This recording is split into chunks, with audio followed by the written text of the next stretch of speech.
ओम नमः शिवाय। आप सभी का हमारी 16 सोमवार व्रत कथा में स्वागत है। तो आज हम सुनाएंगे 16 सोमवार व्रत कथा। मृत्युलोक में भ्रमण करने की इच्छा से करके एक समय श्री भूतनाथ भगवान भोलेनाथ माता पार्वती के साथ मृत्युलोक में पधारे। भ्रमण करते करते दोनों विदर्भ देश के अंदर अमरावती नाम की बहुत ही सुंदर नगरी में पहुँचे।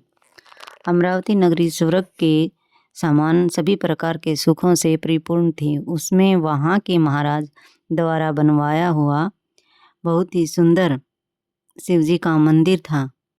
भगवान शंकर भगवती पार्वती के साथ उस मंदिर में निवास करने लगे। एक समय माता पार्वती भगवान भोलेनाथ को प्रसन्न देख मनोविनोद करने की इच्छा से बोली, हे महाराज, आज तो हम दोनों चौसर खेलेंगे। शिवजी ने प्राण प्रिया की बात को मान लिया और चौसर खेलने लग गए। उसी समय मंदिर का पुजारी ब्राह्मण मंदिर में पूजा करने आया। माता पार्वती ने पुजारी से प्रश्न किया, पुजारी जी, बताओ इस बाजी में हम दोनों में से किसकी जीत होगी। ब्राह्मण बिना विचारे जल्दी से बोल उठा कि महादेव जी की जीत होगी। थोड़ी देर में बाजी समाप्त हो गई और पार्वती जी की जीत हुई। पार्वती जी को बहुत गुस्सा आया और ब्राह्मण को झूठ बोलने के अपराध के कारण श्राप देने को चली। भोलेनाथ ने माता पार्वती को बहुत समझाया, लेकिन उन्होंने ब्राह्मण को कोढ़ी होने का श्राप दे दिया। कुछ समय बाद पार्वती जी के श्राप वश पुजारी के शरीर में कोढ़ पैदा हो गया और वह बहुत दुखी रहने लगा। पुजारी को श्राप का कष्ट भोगते हुए जब बहुत दिन गुजर गए, तब एक दिन देवलोक के अप्सराएं शिवजी की पूजा करने के लिए उसी मंदिर में पधारी। पुजारी के कोढ़ के कष्ट को देखकर उन्हें बड़ी दया आई। उन्होंने उससे रोगी होने का कारण पूछा। पुजारी ने निसंकोच सारी बातें उन्हें बता दी। वे अप्सराएं बोली, हे पुजारी, अब तुम अधिक दुखी मत होना, भगवान तुम्हारे सारे कष्टों को दूर कर देंगे। तुम सब व्रतों में श्रेष्ठ 16 सोमवार का व्रत भक्ति भाव से किया करो। पुजारी ने अप्सराओं से विनम्रता पूर्वक 16 सोमवार व्रत की विधि पूछी। अप्सराओं ने बताया, सोमवार को भक्ति भाव से व्रत करो, साफ वस्त्र पहनो, संध्या व उपासना के बाद आधा सेर गेहूं का आटा लो, उसके 3 भाग करो और घी, गुड़, दीप, नैवेद्य, पुंगीफल, बेलपत्र, जनेऊ, जोड़ा, चंदन, अक्षत, पुष्प आदि के द्वारा प्रदोष काल में भगवान शंकर की विधि से पूजा करो। उसके पश्चात 3 भागों में से एक शिवजी को अर्पण करो, बाकी 2 शिवजी का प्रसाद समझकर उपस्थित लोगों में बांट दो और आप भी प्रसाद समझकर खाओ। इस विधि से 16 सोमवार व्रत रखो। 17वें सोमवार को 5 सेर पवित्र गेहूं के आटे की बाटी बनाओ, उसमें घी और गुड़ मिलाकर चूरमा बनाओ, भगवान भोलेनाथ को भोग लगाकर उपस्थित भक्तों में बांट दो। इसके बाद कुटुंब सहित प्रसाद लो तो शिव जी की कृपा से उसकी सभी मनोकामनाएं पूरी हो जाती हैं। ऐसा कहकर अप्सराएं स्वर्ग को चली गई। ब्राह्मण ने यथाविधि 16 सोमवार व्रत किया तथा भगवान शिव जी की कृपा से रोग से मुक्त पाकर आनंद से रहने लगा। कुछ दिन बाद शिवजी और पार्वती जी उसी मंदिर में पुनः पधारे। ब्राह्मण को निरोग देखकर पार्वती जी ने ब्राह्मण से रोग से मुक्त होने का उपाय पूछा। ब्राह्मण ने 16 सोमवार व्रत कथा सुनाई। पार्वती जी बहुत प्रसन्न हुई, ब्राह्मण से व्रत की विधि पूछी और स्वयं व्रत करने के लिए तैयार हो गई। व्रत करने के बाद उनकी मनोकामना पूरी हुई और उनके रूठे हुए बेटे स्वामी कार्तिकेय स्वयं माता के आज्ञाकारी हुए। कार्तिकेय जी को अपना यह विचार परिवर्तन का रहस्य जानने की इच्छा हुई। वे माता से बोले, हे माता, आपने ऐसा कौन सा उपाय किया जिससे मेरा मन आपकी ओर आकर्षित हो गया। पार्वती जी ने वही 16 सोमवार व्रत कथा की कथा उनको सुना दी। कार्तिकेय जी ने कहा, इस व्रत को मैं भी करूँगा, क्योंकि मेरा प्रिय मित्र ब्राह्मण बहुत दुखी दिल से प्रदेश गया है। मेरी उससे मिलने की बहुत इच्छा है। कार्तिकेय जी ने भी इस व्रत को किया और उनका प्यारा मित्र मिल गया। मित्र ने इस आकस्मिक मिलन का भेद पूछा तो कार्तिकेय जी बोले, हे मित्र, हमने तुम्हारे मिलने की इच्छा करके 16 सोमवार का व्रत किया था। अब तो ब्राह्मण मित्र को अपने विवाह की बड़ी चिंता हुई। उसने कार्तिकेय जी से व्रत की विधि पूछी और यथाविधि व्रत किया। व्रत के प्रभाव से जब वह किसी कार्य से विदेश गया तो वहाँ के राजा की लड़की का स्वयंवर था। राजा ने प्रण किया था कि जिस राजकुमार के गले में सब प्रकार श्रृंगारित हथेनी माला डालेगी, मैं उसी के साथ अपनी प्यारी बेटी का विवाह कर दूंगा। शिव जी की कृपा से वह ब्राह्मण भी स्वयंवर देखने की इच्छा से राज्यसभा में एक और बैठ गया। नियत समय पर हथेनी आई और उसने जयमाला उस ब्राह्मण के गले में डाल दी। राजा ने अपनी प्रतिज्ञा के अनुसार बड़ी धूमधाम से अपनी कन्या का विवाह उस ब्राह्मण के साथ कर दिया। ब्राह्मण को बहुत सा धन और सम्मान देकर संतुष्ट किया।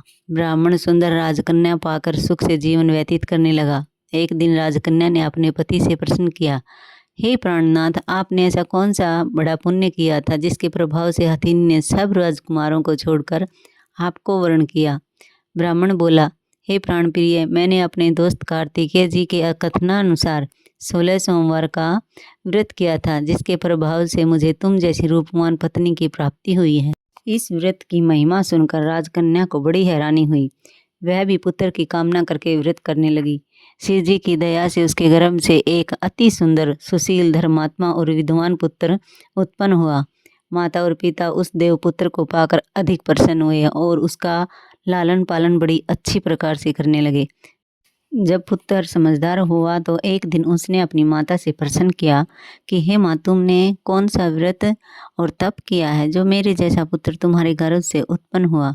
उसकी माता ने 16 सोमवार की व्रत कथा पुत्र को बताई। पुत्र ने सब तरह के मनोरथ पूरे करने वाले इस सरल व्रत को सुना तो वह भी राज्याधिकार पाने की इच्छा से हर सोमवार को यथाविधि यह व्रत करने लगा। व्रत शुरू होने के बाद एक देश के वृद्ध राजा के दूतों ने आकर उसको राजकन्या के लिए वर्ण किया। राजा ने अपनी बेटी का विवाह ऐसे सर्वगुण संपन्न ब्राह्मण युवक के साथ करके बड़ा सुख प्राप्त किया। वृद्ध राजा के दिवंगत हो जाने पर इसी ब्राह्मण को सिंहासन पर बैठाया गया, क्योंकि दिवंगत राजा के कोई पुत्र नहीं था। राज्य का उत्तराधिकारी होकर भी वह ब्राह्मण पुत्र 16 सोमवार का व्रत करता रहा। जब 17वां सोमवार आया तो विप्र पुत्र ने अपनी प्रियतमा से पूजन सामग्री लेकर शिव पूजा के लिए शिवालय में चलने को कहा, परंतु उसकी पत्नी ने उसकी आज्ञा की परवाह न की। दास दासियों द्वारा सब सामग्रियां शिवालय में भिजवा दी, परंतु स्वयं नहीं गई। जब राजा ने शिव जी का पूजन समाप्त किया तब आकाशवाणी हुई, हे राजा, अपनी इस रानी को राजमहल से निकाल दे, नहीं तो यह तेरा सर्वनाश कर देगी। यह आकाशवाणी सुनने के बाद राजा के आश्चर्य का ठिकाना न रहा। उसने मंत्रणा गृह में आकर अपने सभासदों को बुलाकर कहा, मंत्रियों, मुझे आज शिव जी की आकाशवाणी हुई है कि राजा तो अपनी इस रानी को राज्य से निकाल दे, नहीं तो यह तेरा सर्वनाश कर देगी। राज्य के मंत्री और सभासद सभी आदि सब विस्मय और दुख में डूब गए, क्योंकि जिस कन्या के कारण उसे राज्य मिला था वो राजा उसी को निकालने की बात कह रहा था। यह कैसे हो सकता था? पर राजा ने मंत्रियों की परवाह नहीं की। उसने अपनी पत्नी को राजमहल से निकाल दिया। रानी दुखी हृदय से भाग्य को कोसती हुई राज्य के बाहर चली गई।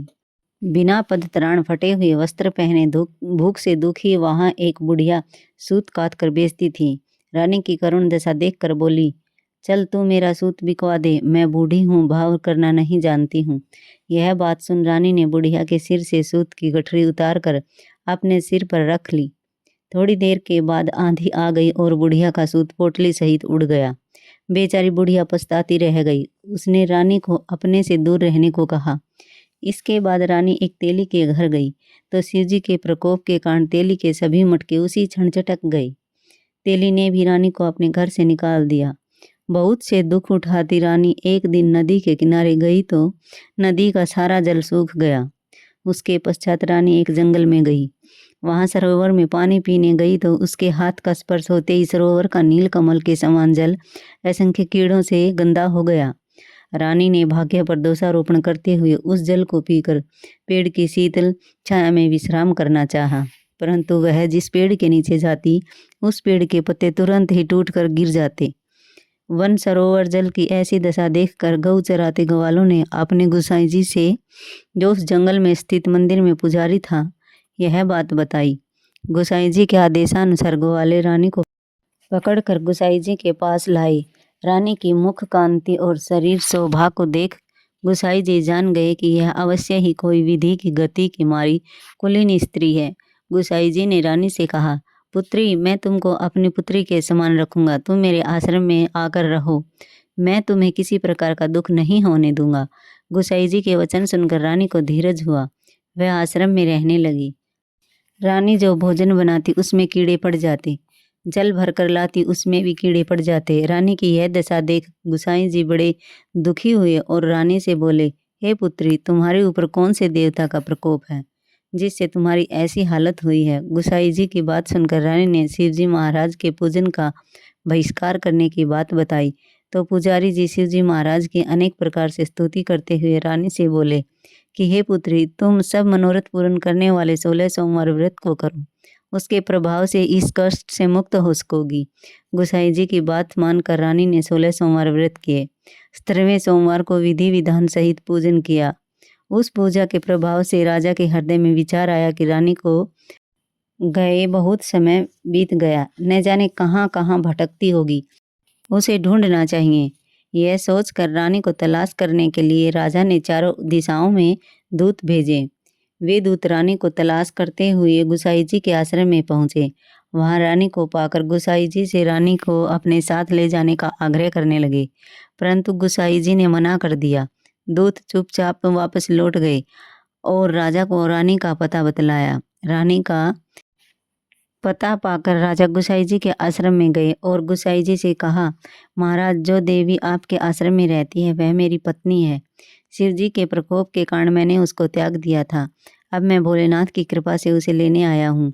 कृपा मुझे अपनी पत्नी को साथ ले जाने की आज्ञा दे। यह सुनकर गुसाई जी बड़े प्रसन्न हुए। उन्होंने रानी को राजा के साथ जाने की अनुमति दे दी। राजा बड़ी प्रसन्नता से रानी को महल में लेकर आया।